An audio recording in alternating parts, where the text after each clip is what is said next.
Hello and welcome to the Overland Journal podcast. I'm your host, Scott Brady, and for today's episode, I spend time with Toby Savage. Toby is a longtime friend and someone that I've long admired as a traveler. He's also an expert on Land Rovers of all vintages and also has spent quite a bit of time working on the long-range desert expeditionary group content and history that goes all the way back to World War II. So enjoy my conversation with Toby. We talk a lot about historical places, we talk a lot about travel, and we talk a bit about Land Rovers. And a special thanks to Rocky Talkies for their support of this week's podcast. Rocky Talkies are backcountry radios designed by a small team in Denver. The radios are extremely rugged, easy to use, and compact, weighing in at just under 8 ounces. They have a range of 1 to 5 miles in the mountains and up to 25 miles line of sight. The batteries will last from 3 to 5 days, and you can recharge them easily via USB-C right in the vehicle. Our team uses Rocky Talkies, and we also used them recently at the Overland Expo. The next Overland Expo, stop into our booth and say hello and check out the radios for yourself. And as a listener of the Overland Journal podcast, you can get 10% off a pair by going to rockytalkie.com/Overland Journal. Thanks again, Rocky Talkie. Thank you all for watching. I'm here today with Toby Savage. It is so great to have you on the podcast. What a joy.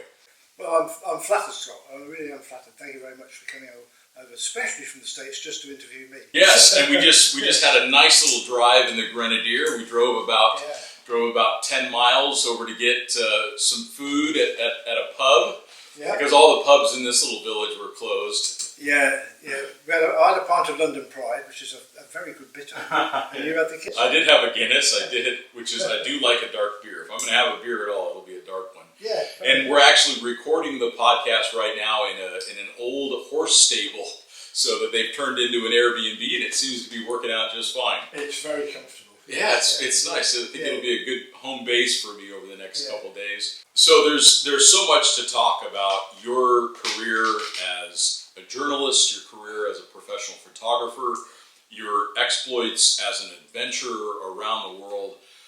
But I think it would be interesting to know, where did it all start? Where did you grow up? Well, it has always been there, and it doesn't come from my mum and dad, who were pretty stay-at-home, really. My grandfather on my mother's side, he did a lot. He was in the First World War, and sadly was in Gallipoli, Passchendaele, and the Somme, and survived. So he'd seen some action. He travelled a lot. So they moved out to Singapore when he was in his 20s, and then moved back to Britain. So there was a bit of travel there. But I really didn't know about that when I was growing up. It was more camping trips with my friends from school, which I always enjoyed. And I remember making lists of how many tea bags to take and slices of bread. And I was obsessive with it, and I probably still am. That organising of events means as much to me as the actual event itself, doing the planning. Because it's very important. There's a lot of joy. And if you plan things properly, you have less mistakes, hopefully. But then we had a teacher, Mr. Kirby, Jeff Kirby, when I was probably 13, who had what he called an old Land Rover, but in 1967 it can't possibly have been that old.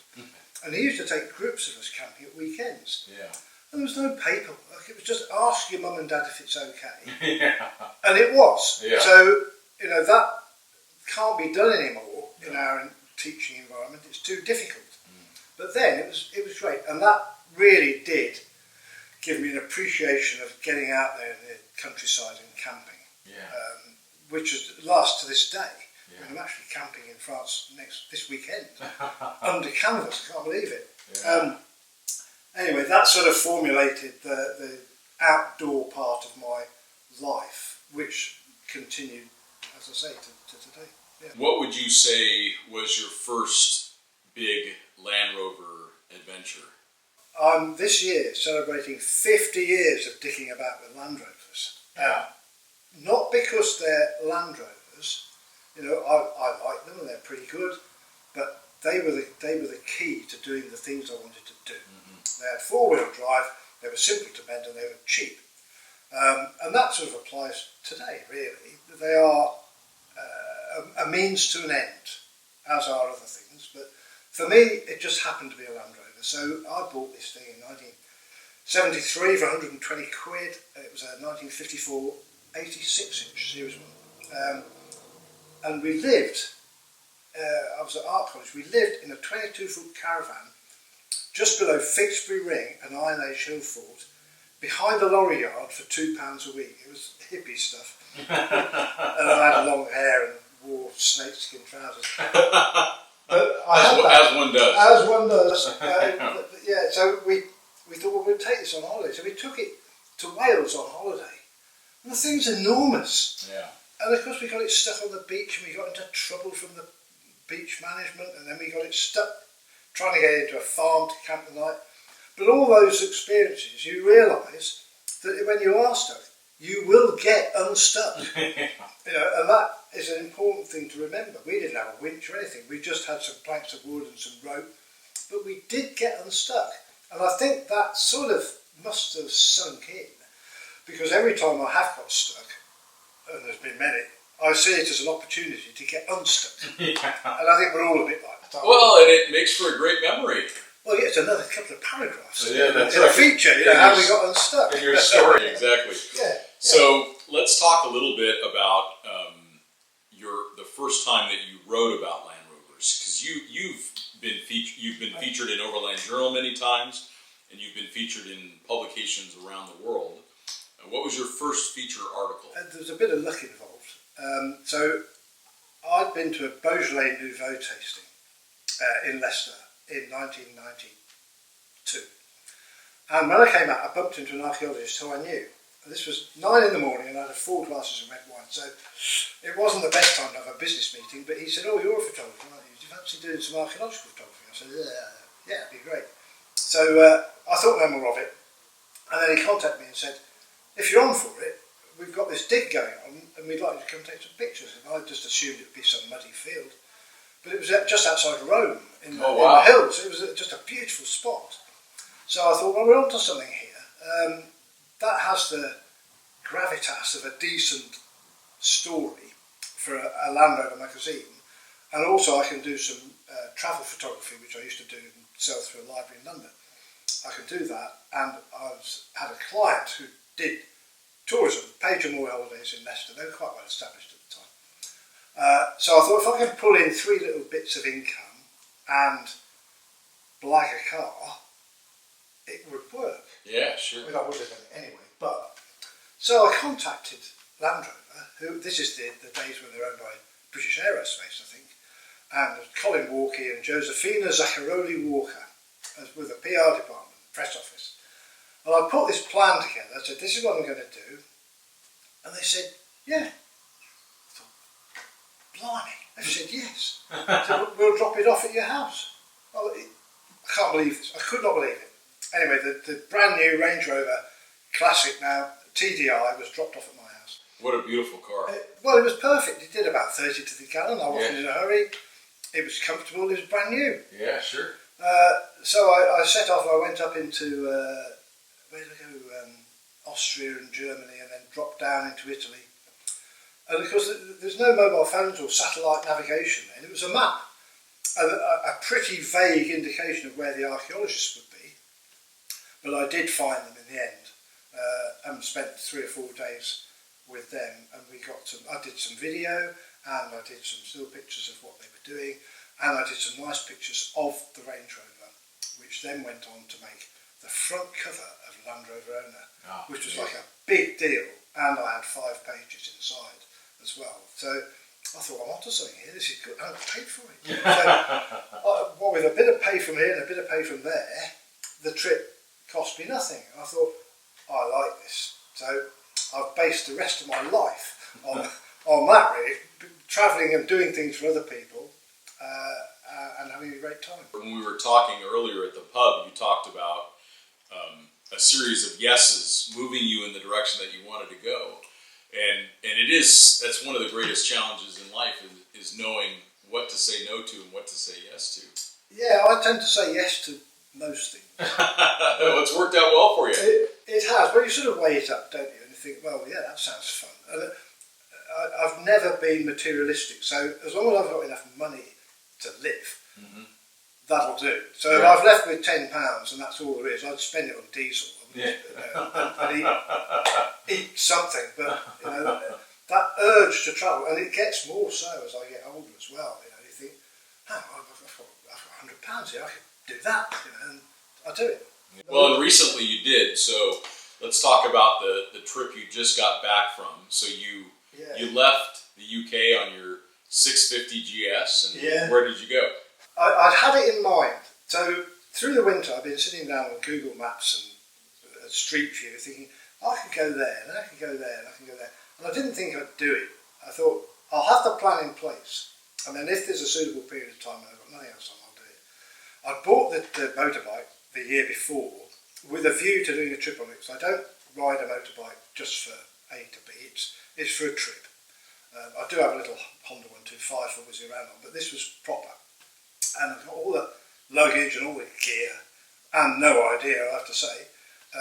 So I've only been riding for, I suppose it's 20 years now, but I came into motorcycling late. So the plan was in place, and then various circumstances conspired to think, well, look, I could do this next week. I booked nothing. So the weekend came, I thought, yeah, Monday I'll go. So it was that short a time, because I had 6 weeks with nothing much on. So I booked a ferry from Portsmouth to Santander in northern Spain. So it was one hop down to Portsmouth, which is relatively straightforward, in the cold and the rain. So I arrived there with 3 bikers waiting to get on. And the funny thing about bikers, they assume you want to talk about the bike and not about the trip. Yeah, sure. So, oh yeah, what's that bike? What do you do? I think, I don't know, it's a bike. I really don't want to know lots about the workings of them, as long as it goes. Anyway, I played the game, and then we got on the ferry, and the next day stepped off in Santander in Spain, where it was still a bit iffy, the weather. And I went along the north coast into France, and then up into France for a bit, and then dropped down. And I just had no timetable. And what I liked about being on a motorcycle is you can't carry too much clobber. You can carry your clothes and something to keep warm and dry, and that's it. And that's about it, yeah. Maybe a few snacks. Yeah, a few snacks, and some water to drink. But I was always intended to stay in hotels. There were a couple of times when I had difficulty finding one, but I got into a rhythm of sitting in bed with my laptop in the morning and going on booking.com and thinking I'll stay there, then plotting a route that avoided motorways and big roads. And it was beautiful.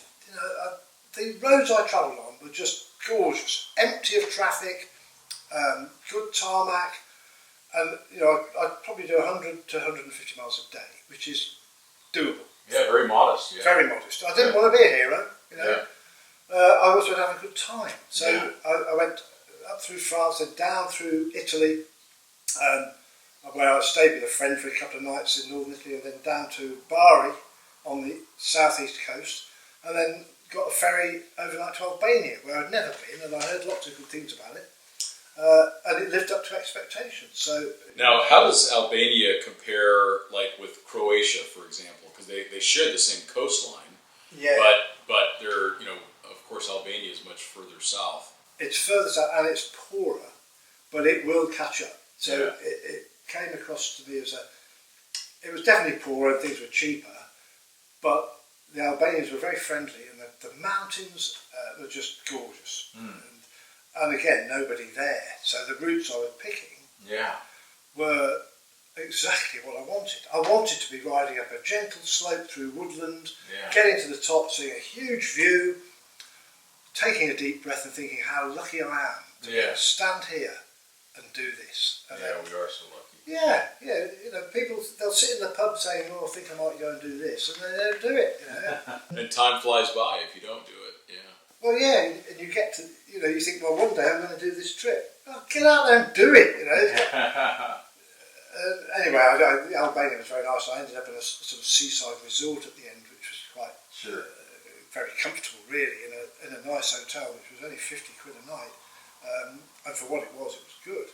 And then it chucked it down in rain. So I thought, well, I'll stay another night. So I did. Yeah. Oh, fantastic. And then you ultimately made it to an island, and then you had to leave the bike behind. I went down through Greece and crossed over on the ferry to Kos, because my aim was to go to Turkeys to see some friends there. And Kos is a beautiful island. I rode around that and stayed in the town of Kos, which is where the port is. And there was a listing of a ferry daily, but they said, oh no, it's every other day now, because it's off season. So I was in this hotel near the port, and I went back and said, okay, I'll have a ticket for me and the bike. And they said, what bike? The bicycle. I said, no, motorbike. He said, oh no, you can't, there's no cars or motorbikes going over until the summer. The boat's being serviced. Oh, wow. Oh, shit. Okay. Righto, so I said to the hotel, do you mind if I leave my bike right outside your office window for a couple of days? And he looked at me as if to say, well, of course we don't mind. They're so friendly. Yeah. So I had to take a lot of stuff off, put it in the panniers, lock them, cover it with a cover. It looked a bit of a mess. But he said, no, it's all right, leave it there. So I did, and I was a foot soldier over to Turkey. And sure. I thought, well, I'll come back in 2 days. But then the wind got up and the ferry was cancelled. So I was stuck there for a week. There are worse places to be stuck. Of course. But I had to phone the hotel and said, look, I'm really sorry, but can I leave the bike there for another few days? He said, of course you can. And I thought, oh, thank you. So I got back and everything was fine. And then I caught the ferry back to Greece. I had been intending to ride up through Turkey, past the area of Gallipoli and the Bosphorus and do that, but that didn't happen. So I went up the east coast of Greece and then into Macedonia, which was quite a culture shock, really, because it's such a poor country. It was like a quarter of the prosperity of the other places I've been to. Yeah. Which was fine as a tourist because you get a lot for your money. Sure. But you could just see that that was a huge generalisation, but the women seem to stay at home. The men go out drinking, gambling and smoking, and you think, this is your life, isn't it? It probably was for a lot of people. Yeah. It was quite a shock. But I stayed there for 3 nights before coming up into what's next, Serbia. I think Serbia was next, where it became more civilised again. In Macedonia, what was the terrain like? Was it mountainous? All of the geography is fairly similar, all through Greece and Macedonia and Serbia. Yeah. Pleasant, nice mountains, good roads. Nice. Macedonia, the roads were a bit pothole, but in fact, I remember Rick Peewee saying to me when we were driving with him through the desert, long eye, short eye. So you keep your short eye on the potholes and your long eye on the idiots about to pull out in front of you.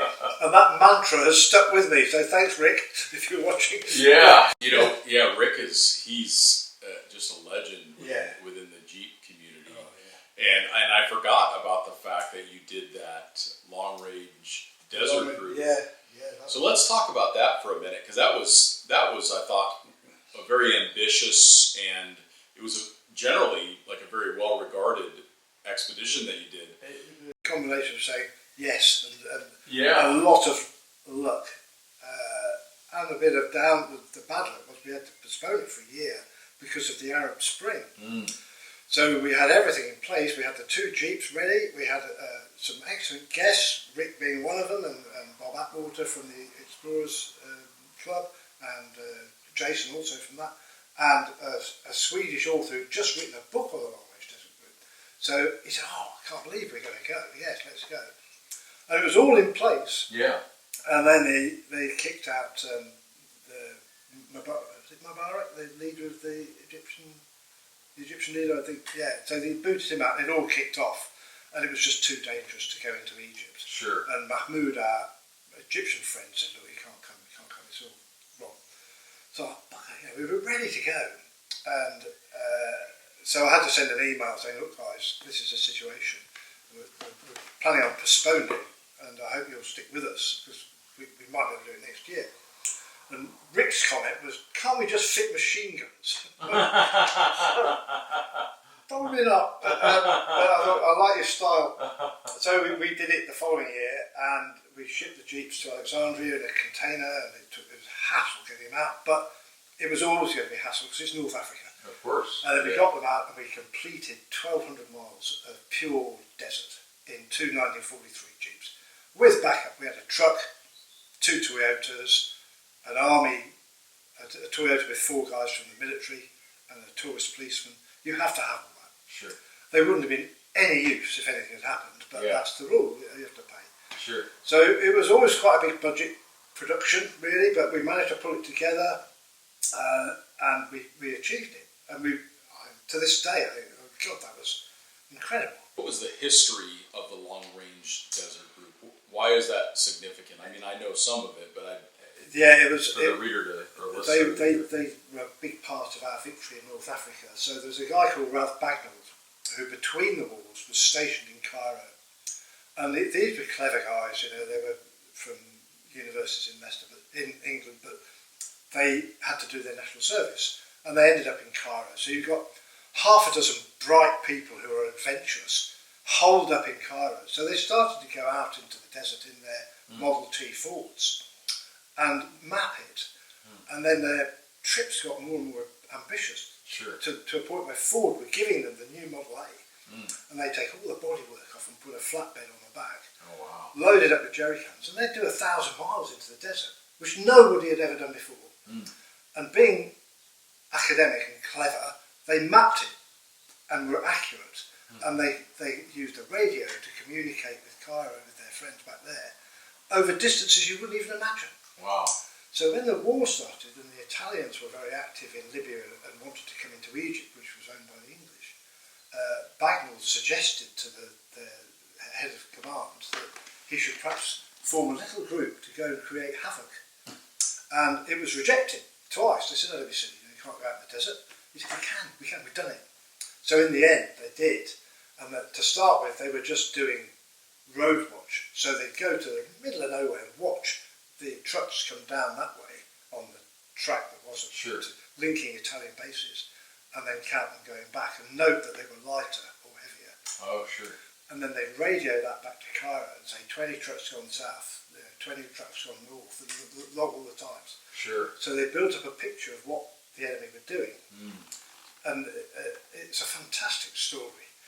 And then they got involved in some action and did a few raids, which were, they snuck in from nowhere and then disappeared. So they were called the Ghost Patrol by the Italians. Where did they come from? We're in the desert. And they'd come in, blow everything up and clear off. Yeah, amazing. So we wanted to recreate some of those routes that they did. And we didn't find them because they were known already, but there's trucks still out there, upside down and blown up, that we visited. And you just think, we're here. We're looking at the very trucks. And did the Long Range Desert Group actually use Jeeps at some point? It was sort of. Their truck was the Chevy, a big two-wheel drive Chevy, which you think, well, why?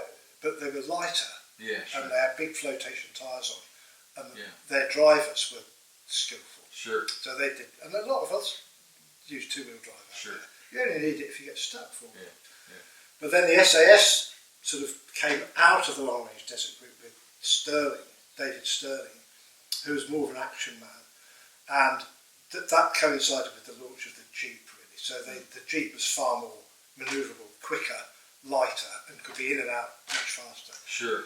So we weren't strictly true having Jeeps, but you can't get a Chevy, it's ridiculous. So the Jeep was perfect. And I remember looking at the images, and it looked like they cut out quite a bit of the grill to increase the airflow. Is that right? There's mixed theories, but a lot of people on the pictures commented, "Why did you cut the grill out? Do your history." That's what they did, and I can't see it made much difference to the cooling. But if you've taken in a load of sand in a sandstorm, and that front bit is full of sand, you want to be able to scoop it out. Oh, sure. So that's one theory, because we did have a sandstorm, and interesting. It didn't fill, but you could suddenly see, we can scoop the sand out in front of the radiator. You wanted to have access to it. Yeah. Interesting. We had a mesh actually over the radiator, so stone damage. You couldn't see it; it was painted black, but the mesh stopped stones going through the radiator. Well, you learn these things, don't you, with experience. Sure. Yeah, for sure. Absolutely. Simple solutions. Let's talk about, after the Long Range Desert Group, what were some of the other trips that you did into Well, anywhere in the world that you found you just really loved. I think Libya will always be my favourite. I was working with some good guys, groups of archaeologists, and it was a project run by Professor David Mattingly at Leicester University, who I know, and he just said, do you fancy coming out? We could do with a photographer who knows a little bit about Land Rovers. So I pretended to be both, and I got away with it. So they had some old Series 3 out there that had broken down catastrophically the year before, 1997. So the trouble is, when you say to an academic, what was wrong with it? They said, well, it broke. Yeah, but any more detail? Any kind of detail. Did it sound like, or did it boom boom, or did it, did it go wee? Anyway, we ascertained that it had a couple of burnt out exhaust and a slipping clutch. So a minibus went out with those bits on it, and I flew out with them because it was when Tripoli Airport was closed to UK. We couldn't fly there because of the embargo. So we all met up, got there, took the thing apart, and I was pretending to be a mechanic as well at that time. So we did get the engine out, put the new clutch on, took the cylinder head off, put the new valves in, and it worked. Oh wow! Yeah. So I got away with it, and then we drove it down to the desert, and then the next year I thought, I'll bring mine. Yeah, it's better. So I took my Carawag about in 1999, and I combined that with, I came back the pretty way, so they came back via Tunisia and back. I went up to Tripoli and turned right, and went on to Cairo, and then on to Jordan, Syria, Turkey, and back. So it was a big trip. How did you go from Egypt into Jordan? You take the ferry? I took the ferry from Aqaba. And what did you think of Jordan? Well, it's very English. They've got Marks and Spencers and stuff because the king is English educated with an English wife. It was civilised. Syria less so. Yeah. And that was before there was any trouble. Yeah, because I was looking at a route that would take me through Jordan and then into northern Iraq. Yeah. Northern Iraq is actually a better route than Syria now. I'm sure it is, yeah. Has it opened up now? You can go to Iraq? Yeah, northern Iraq, Yeah. It's starting to open up, genuinely. Yeah. Oh, I'd love to go there. Wouldn't that be amazing? Yeah. Fantastic. Yeah. So now you have written about Land Rovers for 50 years, and you've owned a few of them yourself. Yeah. What's your favorite? Well, I've owned them for 50. I've written about them for 30 years. So okay, that's a long time, isn't it? Yeah. It only occurred to me this year. God, it's 50 years since I bought my first one. And you don't still have that one, do you? The 86-inch, no. I sold it and I bought a VW Beetle because it was cheap. And you said the hippie thing. Yeah, it's a hippie. You have to have a Beetle. Yeah, and then a friend of mine bought a 1948 Land Rover, Steve Teague, who I was at college with. So in his last year at college, he bought this 48. I thought, I really fancy another Land Rover, and I want an 8-inch one. So I kept an eye open, and I sure enough, one cropped up. We had a magazine called Exchange and Mark, where everything was advertised. So 1948 Land Rover. It was in London. I was in Salisbury at college, so I caught the train to London, and it was £85, which was a lot in 1974. Okay. A lot of dosh. And I went into the bank and I wanted to draw out cash, knowing I had nothing in the bank account. So in those days, you had to write out a cheque, pay cash, £100. I sort of pushed it over there. Thought, they'll never pay it. Said, how would you like the money, Mr. Savage? I said, tens. I said, okay. Gave it me. And I walked out. So I was £100 overdrawn like that. But I got the money. And I caught the train to London. Saw the Land Rover, bought it, and drove back. It was Easter. It was absolutely freezing. And with no heater. But I got it back all right. It was fine. And then, so that was April 1970. And then you had to work really hard to get the bank paid back. Oh, yeah. I've always sort of put that to one side, but I've still got it. So that's the great thing. I still have that same Land Rover, and it's still in use. And how many Land Rovers do you have total? Well, I'm thinking I've got 4, but I've that's just enough. I need there's one more going to go here. But, and you have like on Amazon, you can have a subscription to bring in your vitamin C or whatever. You have oil comes in. Yeah. Well, yeah, you need a bit. Yeah. Well, I have the two I use are the 1948 one on a hot sunny day with the screen down is fantastic, and I'm 19 again. And then I have the Land Rover Carawagon, which I've had for 25 years, the one I've done most of the trips in. So that's been to Libya, I think 7 or 8 times, been to Algeria with Chris Scott, been down through Tunisia and Egypt and all of Europe and Portugal and, well, yeah, all of Europe. So I've done a lot of, probably 100,000 miles of travel. And if I remember that one, either it's permanently up or it pops up. It pops up, but it has 2 kind of half circles, isn't it? Yeah, it's really wacky. Very interesting. They were boat builders, so they thought we'll do this bespoke upmarket conversion. So the top is a sheet of aluminium that does that, and it's some hinging wood. It's very good design. Last year I had that all replaced. It cost a fortune, but the wood you could crumple it in your hand. It's rotten. Because it's from 1970. Wood. But in the last 20 years, it's had a TDI engine and Discovery transfer box, so it's faster. Big Alice Sport intercooler, so it's more powerful. And all this stuff's old now, but at the time I wanted it to be the vehicle I needed to do expeditions. And it is. And it's it had a service earlier this year, so it's ready to go again this summer. Wherever I go, it's ready.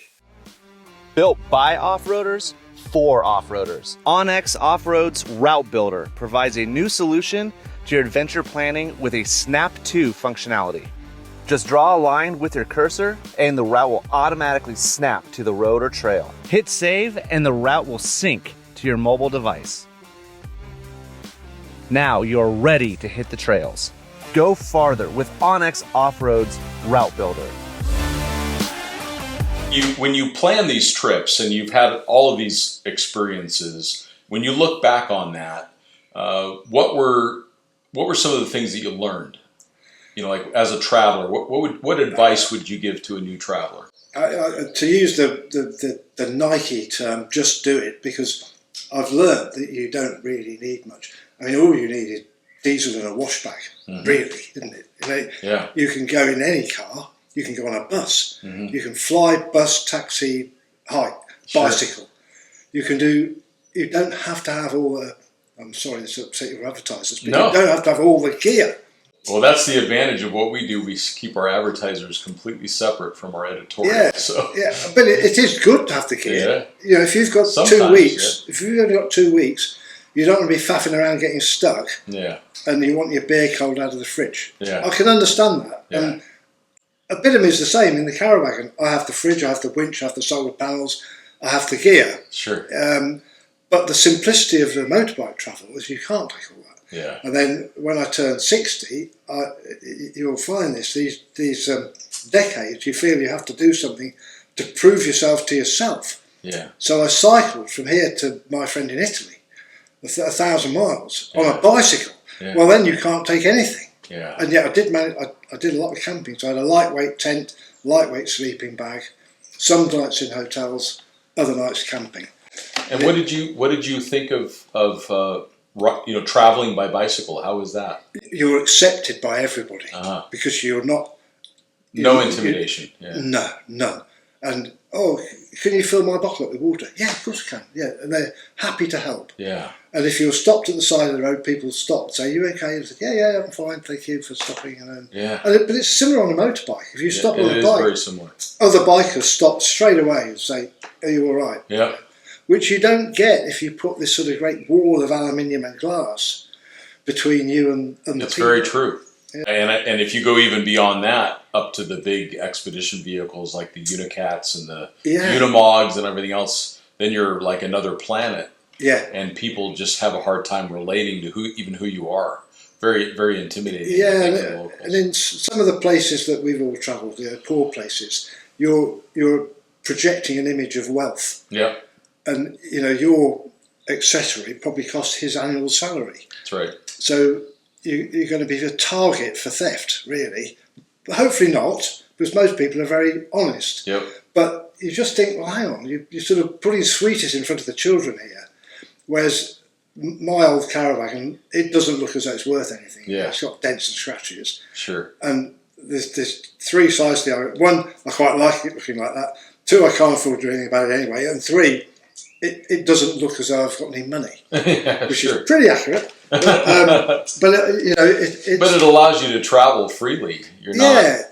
and if something happened to the vehicle, you'd be sad, of course, but it wouldn't be like it's not losing a it's £500,000 no, expedition vehicle. Yeah. no. Yeah. And here, as in the States, people like to buy all that Yeah. stuff. Yeah. We go to shows and we see something on display and think, you're kidding, how much? And then by the end of the weekend, it's gone. Yeah. No, for sure. Yeah, but it keeps the whole industry going, so that's fine. Well, and I think people making the modifications that they find that they really need in order to do their trip.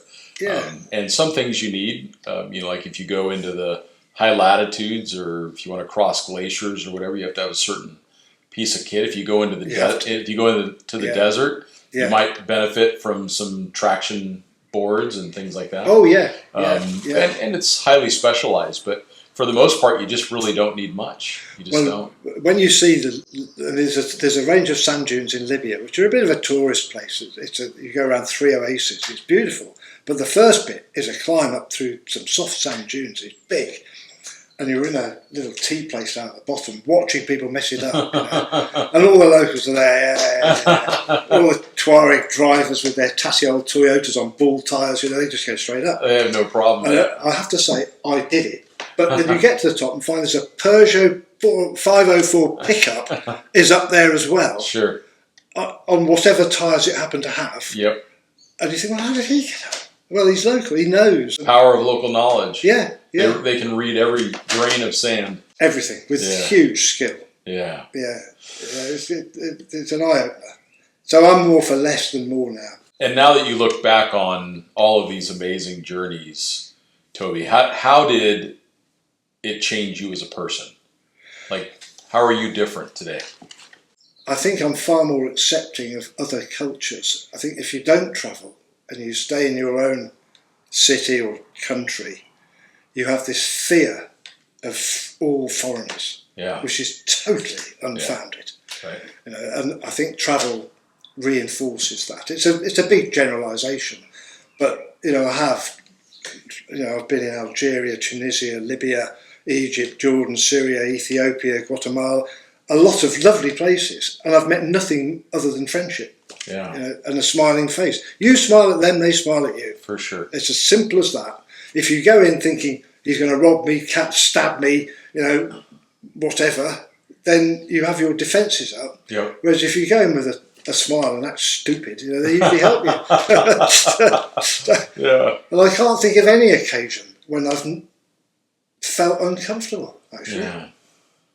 Yeah. Well, crossing Serbia during a ceasefire in 1994, would it be? Oh, sure. That was a bit hairy, because I got to the border and they've all got Kalashnikovs, I had the right documentation, but I showed them, they said, what's that? I said, it's a map. I said, I'm going there, I'm going there.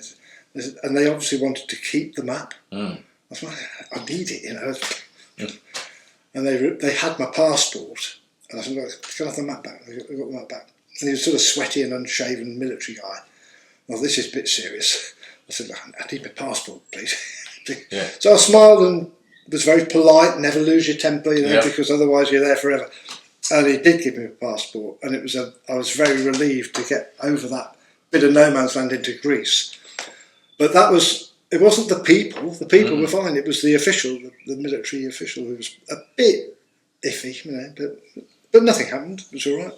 So that's an interesting point in time. So when you were on that side of the Adriatic, I was on the other side of the Adriatic because I was in the U.S. Air Force, and I was stationed in San Vito in southern Italy during the whole Slobodan Milosevic, the whole Bosnian. Nice posting. Italy. It was a nice posting. Yeah. So we were both on, and I was there in 1994, so it would have been it was about the same time, yeah. There had been a ceasefire, and it was just that window of opportunity to get across. And I borrowed again, Land Rover lent me a P38 diesel. Yeah. Wow. Fantastic. Yeah. Fantastic. Yeah, it was good fun. One of the things that I love to ask in the podcast is your favorite books. Are there any books that you've read, even if they're totally quirky, out in the middle of nowhere? It was Ralph Bagnall's trips through Libya that he wrote in. I think he must have written it just after the war. Travels in a Dead World or something, where he was describing their trips across the Sinai and down into the Sand Sea. Oh, wow. And I was reading that whilst traversing that terrain in 1999. Incredible. And he'd be writing about somewhere. I think, yep, I'm there. Yeah. Yeah. So that work by Bagnall was really good. That sounds like a great one. Yeah. It's in fact, I've just remembered. You remind me. Actually, I've lent it to Ben Stowe, who does Land Rover work up in Yorkshire. He's got it, and it's not even mine. It belongs to Ruth Pelling, an archaeologist. So if you see this, Ruth, I'll get it back. Yeah. So that was definitely a great book to read whilst there. Yeah, for sure. Yeah. So what's next for you? What's next on your plan? I'm thinking of a bit of a change of direction because the old age thing, you can't avoid it. I'm not. The Land Rover, the Carawagon is fantastic, but everything's a bit heavier. Changing a wheel is heavy. Putting the roof up with its solar panels on is heavy. Mm-hmm. It's easy to drive, but I'm thinking if I reach the end of my time with this big, heavy Land Rover, so at the moment it's just a plan that might happen this year, but I think I'll sell the bike anyway, which was the plan anyway, sell the Carawagon and then sell the Audi that's out here, and buy a VW camper. Oh, nice. You can get a 4x4 one, Synchro. Right. With a good camper conversion. And it'll Perfect. be a lot of money, but it'd be just so easy. Yeah, you'll be set. Yeah, and I'll still be able to do trips, but at 40 miles to the gallon and 70 miles an hour. Yep. And it'll be lighter. Everything will be lighter. Mm-hmm. So it's sort of giving into old age a bit, but I see it as a new chapter, really. And when you buy something new, you're a bit more keen to do things, aren't you? You buy a new camera, suddenly you take 5,000 pictures. you buy a new car, you drive, or you buy a new motorbike, you're out on it. So I need that stimulus. So I'll keep the 48 Land Rover because that's part of my life. But the Carawagon, which I've had for 25 years, I think its days are done, really. Because this summer... And someone else can use it. Someone else, it needs to be on a trip. It's ready to go. And then I'll move that money into the Volkswagen. Sounds a bit boring and a bit sort of granddadish, but I'm not 40 anymore. I'm nearly 70, and whilst I'm in pretty good nick, can I still be seeing myself doing it when I'm 80? Yeah. And the last 10 years have gone by like that. I know, it's unbelievable. Yeah. So unbelievable how fast it goes. Yeah, changes have to be made, and I think it's better to be ahead of the game rather than behind. Playing for it. I saw an interview with Michael Caine, an old one, where it was Billy Connolly, and they were talking about drinking wine. And Billy Connolly was at the time, this is probably 20 years ago, he was quite a big drinker. And Michael Parkinson said to Michael Caine, well, how are you on drink? He said, well, I've cut right down. I have a couple of glasses a night. He said, because I don't want to get to the stage where the doctor says, you've got to stop drinking. So I'm a bit like that. I don't want the doctor to say you've got to stop doing these trips, which I'd still do anyway. But if I make the trips easier on me, then I can carry on doing stuff. I think that's a great lesson, and it's also the nature of life. We change, and sadly, our needs change. Yeah, for sure. Yeah, you're still thinking it, but the body is less able to do these things. Yeah, sure. No, absolutely. Having said that, we're off cycling around the vineyards of Burgundy next week. That's how you're staying in good nick. Well, yeah, because you're doing that. I get an adequate amount of exercise. You can always get more, but that's great. I still do a bit. Yeah, that's absolutely. Now, how do people find out more about your adventures? Any books that you've been featured in, or your social? I'm a regular contributor to Classic Land Rover magazine, which is grumpy old blokes writing about rusty old Land Rovers, basically. But we have a good time, and we're all mates, and the magazine sells pretty well. But I've also started building up a YouTube channel of films I've made over the last 30 years, edited down to a very precise 5 minutes, so nothing too long. And it's called I Should Be Back on the 10th. Which is a sort of random date that I used to give to wives and partners, meaning I might be back. yes. Yeah. So, and they may or may not be there when you get back. Huh? It's good. Funnily enough, yeah. They've all been pretty understanding, really. But yeah, so the YouTube channel is sort of growing very slowly. I don't push it much, but it's good fun doing it. So the name of the YouTube channel is I'll Be Back on the 10th. I should be back on the 10th. I should be back on the 10th. Yeah, so if you put that into YouTube, yeah, perfect. It should come up with a few. Toby, it's been such a pleasure to spend time with you. It was great to go to the pub and have a pint and catch up. Your travels have been a great inspiration to me and so many others. The work that you've put into Overland Journal, it's all incredible stories. And, people can buy the back issues with your long range. LRDG, yeah, the long range desert. Yeah. And other stories that you've done for us as well. Yeah, I did the Libyan stuff. That's right, yeah. And that was just fantastic. Well, I, as I said earlier, I took a picture there out in the desert, and I knew you'd use it because it was the sort of picture no one else would use. It had the carcass of a lamb hanging in the foreground that had just been slaughtered. So we were like, 3 days out. Sure. I love it. Yeah. I love it. It's been a great pleasure, Scott, and you've brought out the memories that I've had in there. So thank you very much. No, thank you, Toby. And we thank you all for listening, and we'll talk to you next time.